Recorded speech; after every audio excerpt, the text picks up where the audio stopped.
Hey everyone, welcome back to my channel. কেমন আছেন আপনারা সবাই? আজ আমি আপনাদের বানিয়ে দেখাবো মজাদার নাগামরিচের আচার। আচারের জন্য এখানে নিয়েছি রসুন, নাগামরিচ এবং কয়েকটি আমলকি।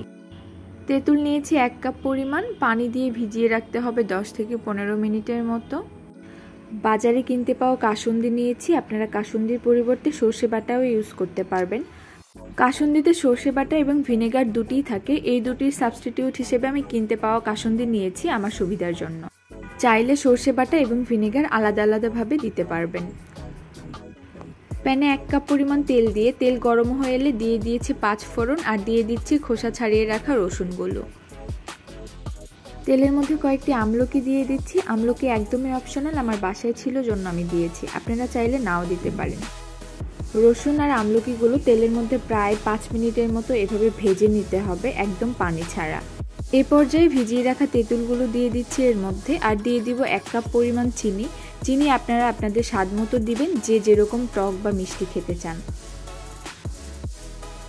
চিনি দেওয়ার পরে প্রায় 5 মিনিটের মতো জাল করে নিতে হবে। তারপরে মরিচগুলো এর মধ্যে দিয়ে দিব। মরিচ দেওয়ার পরে 1/2 কাপ পরিমাণ কাসুন্দি দিয়ে দিচ্ছি। কাসুন্দি না থাকলে আপনারা সর্ষে বাটা দিবেন আর দিবেন 1 কাপ পরিমাণ ভিনেগার।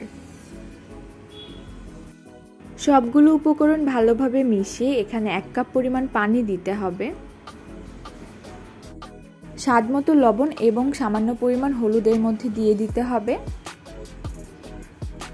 ব্যাস এইভাবে প্রায় জাল করে নিব 10 মিনিটের মতো। 10 মিনিট পরে এভাবে যখন আচার থেকে তেল উঠে আসবে সে পর্যায়ে বুঝে নিতে হবে যে আচার তৈরি হয়ে গিয়েছে। দর্শক, তৈরি হয়ে গিয়েছে মজাদার বোম্বাই মরিচ বা নাগা মরিচের আচার। এটি ভর্তা ভাত বা খিচুড়ির সাথে দুর্দান্ত লাগে। মজাদার নাগা মরিচের আচার আপনাদের কেমন লেগেছে আপনারা বাসায় ট্রাই করে আমাকে অবশ্যই জানাবেন। পরবর্তীতে আপনারা কী ধরনের ভিডিও চান আমাকে কমেন্ট করে জানাতে ভুলবেন না।